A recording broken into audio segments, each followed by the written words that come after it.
Merci d'écouter la radio nationale du Mali. Il est 13h à Bamako, la même heure à Ouagadougou et 14h à Niamey.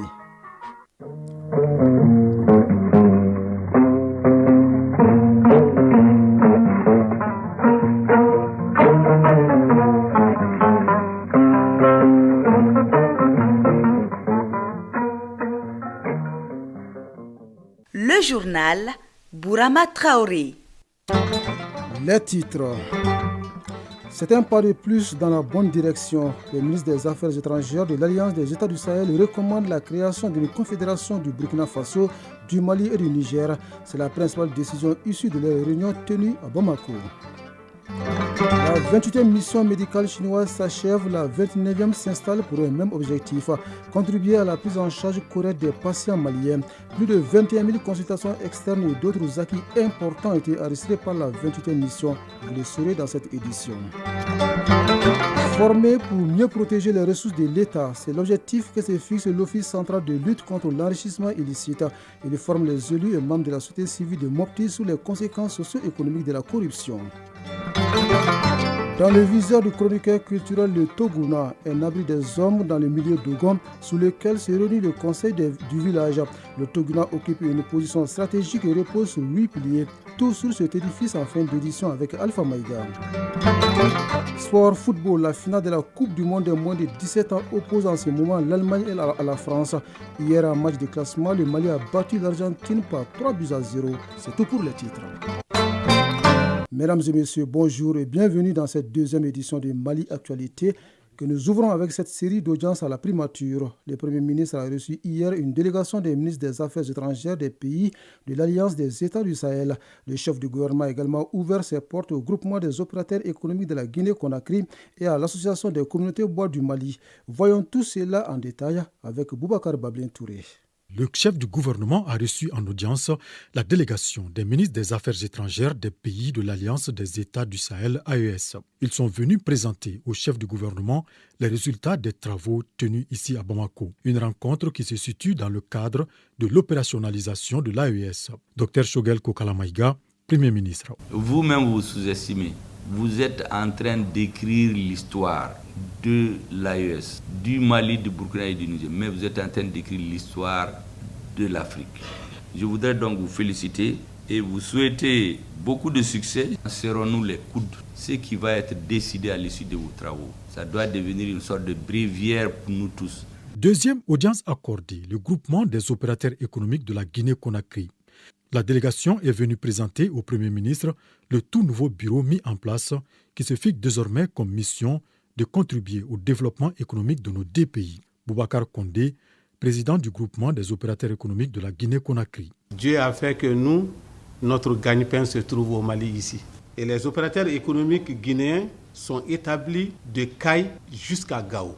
Alors, nous nous sommes dit, il faut qu'on se retrouve, qu'on mutualise nos efforts pour bien s'organiser afin de contribuer au développement de notre pays hôte, le Mali, et également à notre mère patrie, la Guinée. Prenant la parole, le Premier ministre a rassuré ses hôtes du jour de tout son soutien avant de rappeler la bonne coopération entre le Mali et la Guinée. Dr Shogel Kokalamaïga. Nous avons la chance qu'aujourd'hui, on a deux dirigeants qui regardent dans la même direction, qui veulent aller être en phase avec les peuples. Là-bas, les d'autres dans vous. Renforcer cette coopération de façon active.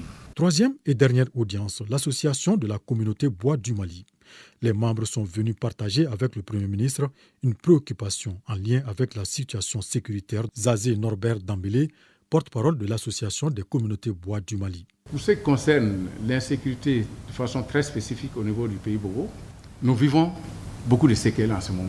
Il y a beaucoup trop d'attaques spontanées par-ci, par-là. Il y a beaucoup de perturbations, beaucoup de provocations. Et nous, dans notre conviction intime qu'il faut défendre la paix, il faut supporter la transition, nous ne voulons pas tomber dans certaines provocations. Dr Shogel Kokalamaïga, Premier ministre. Votre communauté a un très grand rôle à jouer. Le travail de sensibilisation, de conscientisation d'une grande partie de la population. Et aussi l'honneur que les fils de votre zone font au Mali. Aujourd'hui, où est Mali Dambé Nas, à Horayan Segama. Parce que la conquête militaire, ça c'est l'honneur et la dignité du Mali, la souveraineté qui sont retrouvées. L'armée a fait magistralement son travail. Le reste, c'est nous. Mobilisons-nous pour terminer. Le chef du gouvernement a apprécié cette démarche de l'association de la communauté Bois du Mali. Il a invité la communauté à faire confiance à l'armée malienne qui œuvre quotidiennement à la sécurité des personnes et de leurs biens. Nous restons avec les ministres des Affaires étrangères de l'Alliance des États du Sahel qui ont bouclé donc hier leur réunion à Bamako. Comme principale décision, la création d'une confédération des 3 pays. Les chefs de la diplomatie du Burkina Faso, du Niger et du Mali ont également pu dégager une architecture institutionnelle pour permettre à l'Alliance d'être véritablement opérationnelle. On en sait plus avec Fousseni Tounkara. Des signatures qui authentifient les résolutions de la rencontre des ministres des Affaires étrangères des pays membres de l'Alliance des États du Sahel. Ici à Bamako, les chefs de la diplomatie du Burkina Faso, du Mali et du Niger, avec l'appui des experts des pays respectifs, ont pu dégager une architecture institutionnelle permettant à l'AES de prendre son envol. Ils se sont basés sur les questions de défense, de diplomatie et de développement.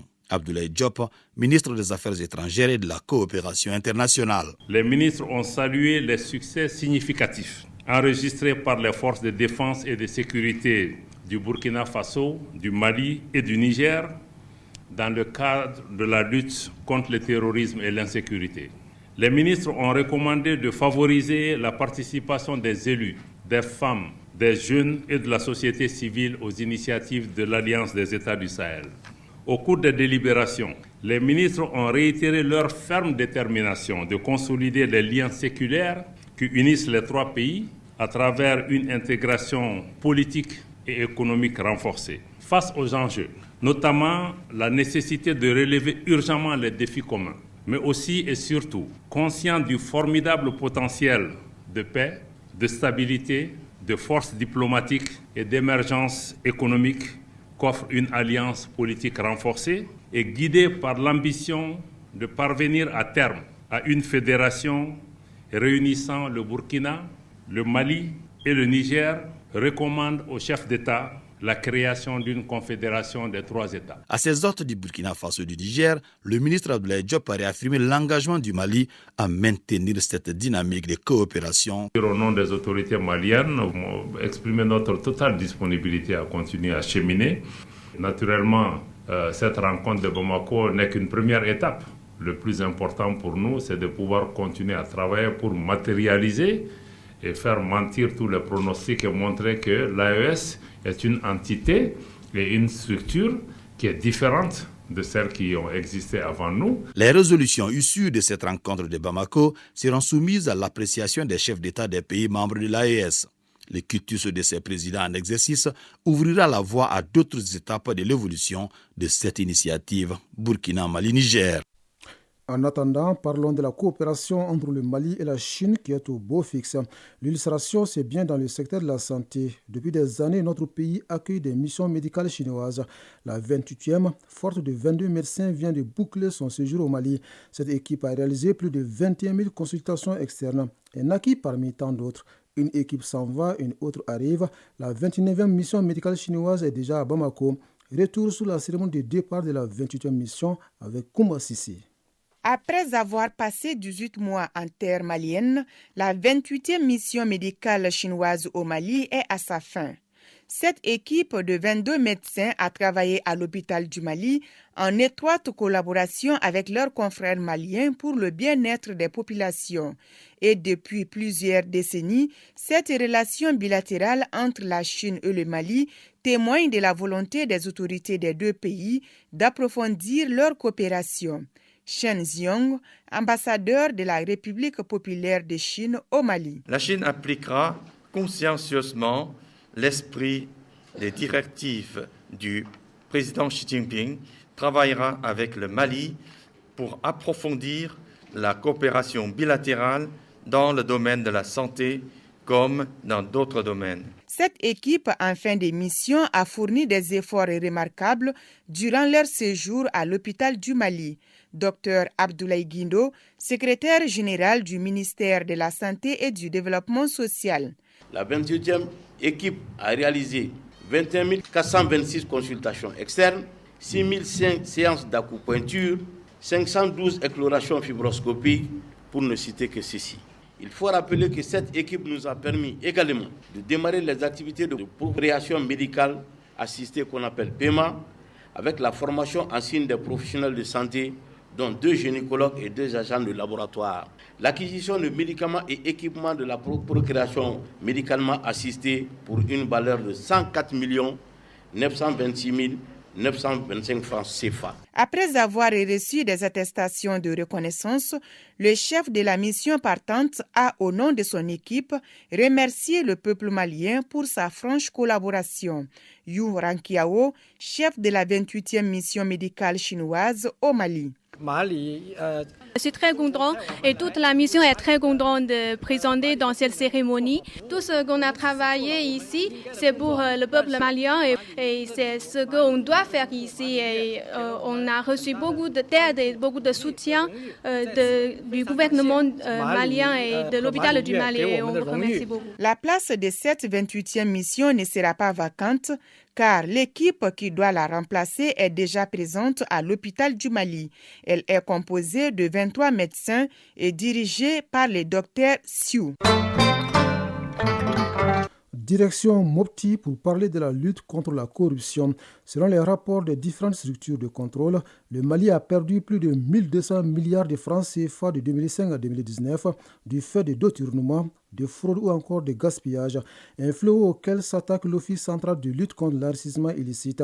Il forme et sensibilise les élus et membres de la société civile de Mopti sur les conséquences socio-économiques de la corruption. De la Venise malienne, une correspondance de Aminata Touré.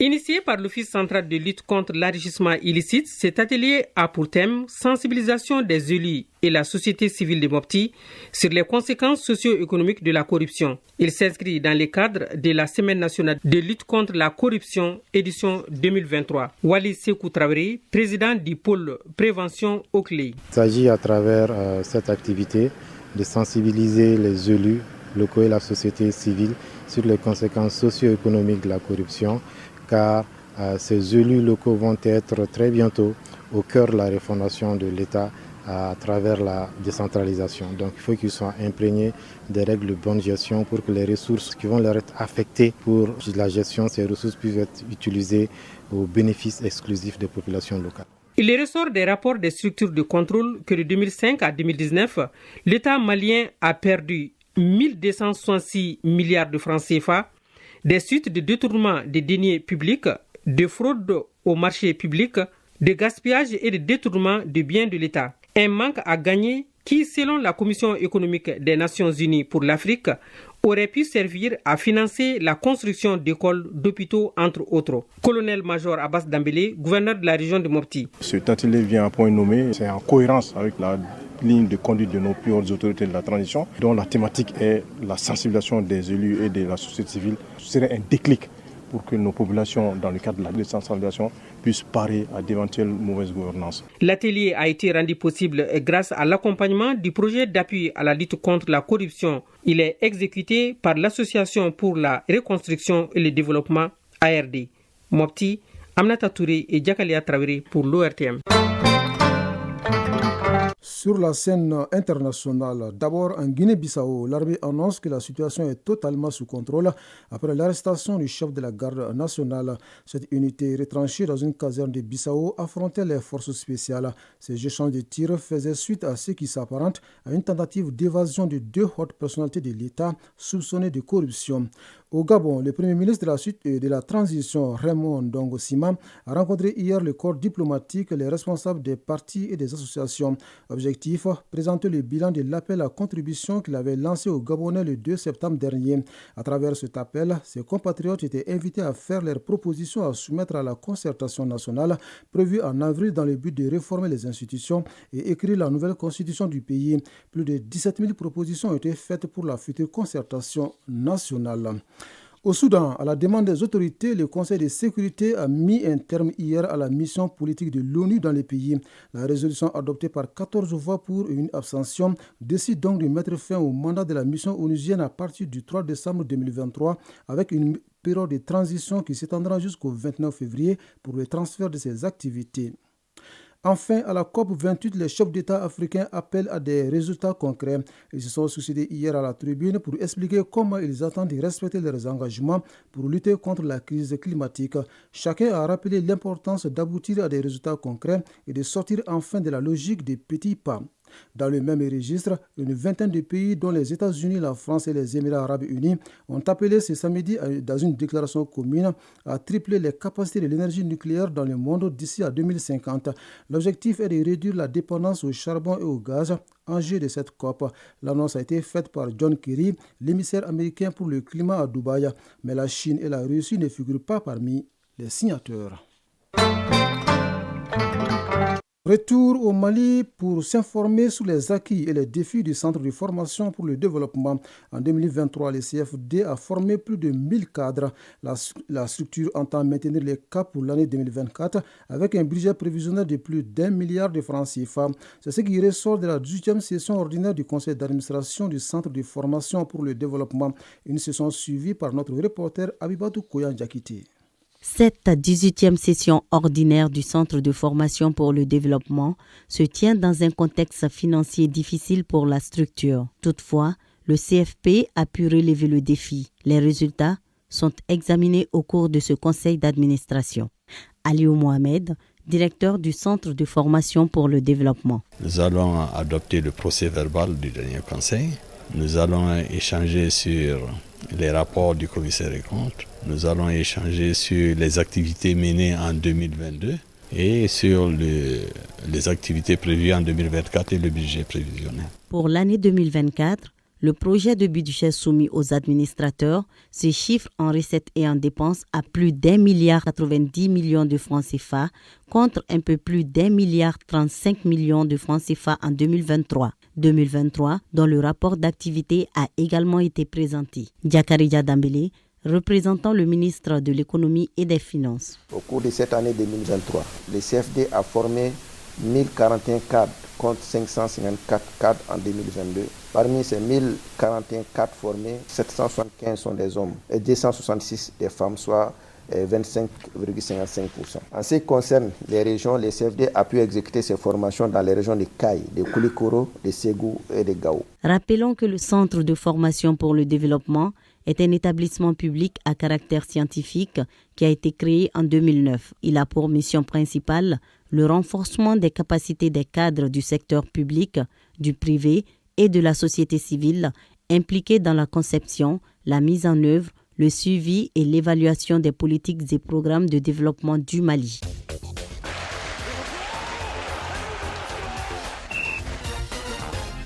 Sport, la finale de la Coupe du monde de football des moins de 17 ans se joue en ce moment entre l'Allemagne et la France en Indonésie.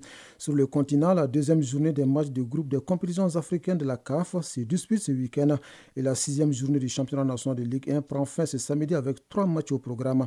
La synthèse de l'actualité sportive porte la signature de Famour Djourti. Les dernières rencontres de la sixième journée du championnat national de football de Ligue 1 sont les suivantes. 11 cratères Djoliba AC, Afrique Football Elite AS Police et USFAS Binga FC. Toutes ces rencontres se jouent ce samedi à 16h temps universel. Le match entre l'US Bougouba et le Stade Malien de Bamako est reporté en raison du match des Blancs de Bamako ce dimanche en Coupe CAF contre la Renaissance sportive Berkane du Maroc. En ouverture de la sixième journée ce vendredi 1er décembre, l'AS Real s'est imposé par 4-1 devant l'AS Black Star. Avec 16 points, les Scorpions confortent leur place en tête du classement. L'ASCO a remporté son match 2-0 contre le COB. L'Union sportive du Cercle d'Ekita et l'AS Bakarijan de Baraouli ont fait match nul 2 partout. Le match entre ATS de Koro et l'US Bougouni s'est également terminé sur un score de 2 partout. Compétition africaine des clubs de la CAF. En ouverture de la deuxième journée de la phase de groupe de la Ligue des Champions, les écuries nord-africaines ont mordu la poussière en déplacement. Après son entame réussie dans le classico tunisien contre l'Étoile du Sahel 2-0, l'Espérance de Tunis a subi une douche froide en s'inclinant 3-1 contre les Soudanais d'Al Hilal à Dar es Salaam en Tanzanie. Même déception pour les Serres Belouizdad d'Algérie. Eux aussi bien lancés par leur carton 3-0 contre Young Africans, les Algériens n'ont pas enchaîné et ils se sont inclinés sur le fil au Ghana face à Medeama 2-1. Des affiches comme Toupissa Mazembe Mamelodi Sundowns, Nouadhibou FC Pyramids, ASEC Mimosa Wydad Casablanca ou encore Young Africans à la Ligue d'Égypte sont à suivre ce samedi. En Coupe de la Confédération, le Stade Malien de Bamako reçoit ce dimanche la Renaissance sportive de Berkane du Maroc au stade du 26 mars pour le compte de la deuxième journée dans le groupe D. Victorieux lors de la première journée 3-1 à l'extérieur contre les Diables Noirs du Congo-Brazzaville, les Blancs de Bamako ont à cœur d'enchaîner avec une deuxième victoire consécutive devant leur public contre un adversaire considéré comme le grand favori du groupe D. Mondial des cadets Indonésie 2023 pour terminer. Le tournoi s'achève aujourd'hui. La France et l'Allemagne disputent en ce moment la finale. Hier, les cadets maliens se sont emparés de la médaille de bronze en venant à bout de l'Argentine par 3-0. Le film de la rencontre avec nos envoyés spéciaux, Kodi Sibi et Sidi Mouroubo Dambeli. L'affluence à Manhattan Stadium n'a pas faibli malgré le match de classement. Les deux équipes chouchous du public étaient aux prises. Maliens et Argentins n'ont pas tardé à donner raison à ceux qui ont fait le déplacement, produisant un jeu bien élaboré de part et d'autre. Les Aiglonnais sont les premiers à créer les occasions. Ils vont même ouvrir le score très rapidement suite à une superbe combinaison conclu par Ibrahim Diarra. Les cadets maliens dominent de la tête et des épaules. Logiquement, Mamadou Doumbia corse l'addition à la 45e minute, 2-0, score à la mi-temps. Les jeunes maliens, dans des moments de grâce, n'ont pas de temps à perdre. Ils débutent excellemment la deuxième période. Amidou Makalou s'amuse dans la défense argentine et plante le troisième but. On était à la 48e minute de jeu. L'équipe du Mali est de plus en plus à l'aise dans le jeu, entraînant le public avec elle. L'Argentine complètement dominée se contente des miettes. La maîtrise collective des jeunes maliens est sans conteste. Ils s'imposent avec la manière 3-0 et s'emparent de la médaille de bronze. Soumaïla Koulibaly, sélectionneur des Aiglonnais. Tout d'abord, je remercie les jeunes et puis tout l'encadrement et puis les accompagnateurs. Et puis voilà, on a fait une bonne saison ici. Puis voilà, on a fini avec une médaille de bronze. Bon, je pense que vraiment, moi, je vais être satisfait de ça. Amidou Makalou, milieu de terrain des Aiglonnais, homme du match. On est tous fiers de nous, on est fiers du pays aussi.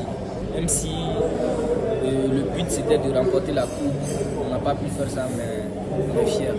La jeune et talentueuse équipe malienne manquera certainement au public de Surakarta qui a bravé la pluie ce vendredi pour venir l'applaudir. À la Coupe du Monde des moins de 17 ans en Indonésie, Kodi Sibi, Sidi Moribo Dambélé. Cette troisième place est le deuxième meilleur résultat du Mali dans la compétition après la finale disputée en 2015. Chronique culture et société.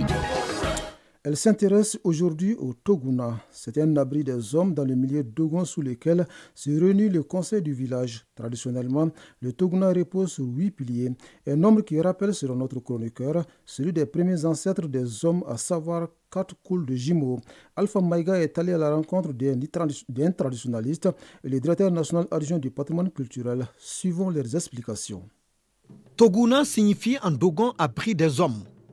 Benogo Welegem, traditionnaliste. Toguna, c'est, quand vous dites Togo en Dogon, c'est le hangar. Et le hangar, simple, on dit Togo. Mais quand on dit Toguna, c'est différent de Togo. C'est un lieu public qui est édifié au moment de la fondation du village ou de la création d'un quartier. Il est, après la case des femmes en masturbation, le second édifice bâti du village. Sidi Lamine Kone, directeur national adjoint du patrimoine culturel. C'est un patrimoine culturel matériel, mais associé aux éléments immatériels. La construction même du Toguna demande les savoir-faire et les connaissances immatérielles. Le Toguna occupe toujours une position stratégique. C'est sous le Toguna réservé exclusivement aux hommes que sont débattus les sujets d'intérêt commun et que les plus jeunes écoutent la parole des anciens. Bon, quand vous voyez le Toguna, globalement, c'est une forme soit rectangulaire ou carrée. Géographiquement, on le situe à la rentrée d'un village. Sa hauteur est limitée. Très généralement, c'est très bas. C'est aussi un lieu de divertissement et de jeux traditionnels à pion qu'on appelle les Wali. Donc les sages du village pratiquent ce jeu à l'intérieur du Toguna, qui est un élément immatériel très important. Le Toguna ou case à palabre en Dogon est une construction ouverte érigée en général au centre des villages Dogon. Il est d'une hauteur qui empêche de se tenir debout et de façon à obliger les participants aux discussions à rester assis. Se confondre à la terre. Vous voyez le Dogon très généralement quand vous le voyez, il est trop modeste, il est humble. C'est un endroit où on discute, on échange, mais on ne se dispute pas. Ce qui est aussi intéressant, le Toguna, il est interdit pour les femmes et les garçons non circoncis d'entrer à l'intérieur du Toguna, ce qui dénote son caractère sacré. Il est aussi interdit de mentir. Il peut également servir de cour de justice coutumière. C'est aussi et surtout une zone centrale ombragée du village où les vieux passent les heures chaudes de la journée en causant. Traditionnellement, le Toguna repose sur 8 piliers de bois, nombre qui rappelle selon les Dogons celui des premiers ancêtres des hommes, 4 couples de jumeaux. Sur ces piliers sont parfois sculptés des personnages de la mythologie Dogon. Cela pour permettre à la jeune génération de se souvenir des ancêtres et d'apprendre à protéger l'environnement. Ainsi s'achève cette édition que vous pouvez trouver sur www.ortm.ml et sur l'ensemble de nos plateformes digitales grâce à Sékou Traoré qui a assuré la mise en ligne. Il y avait aux manettes Alimata Ouattara, c'était au micro Brahma Traoré. Retrouvez tout à l'heure Mohamed Sangaré pour la synthèse de l'actualité dans nos régions suivie de la lecture des avis et communiqués avec Astan Tangara. Merci de rester à notre compagnie et passez d'excellents moments de radio.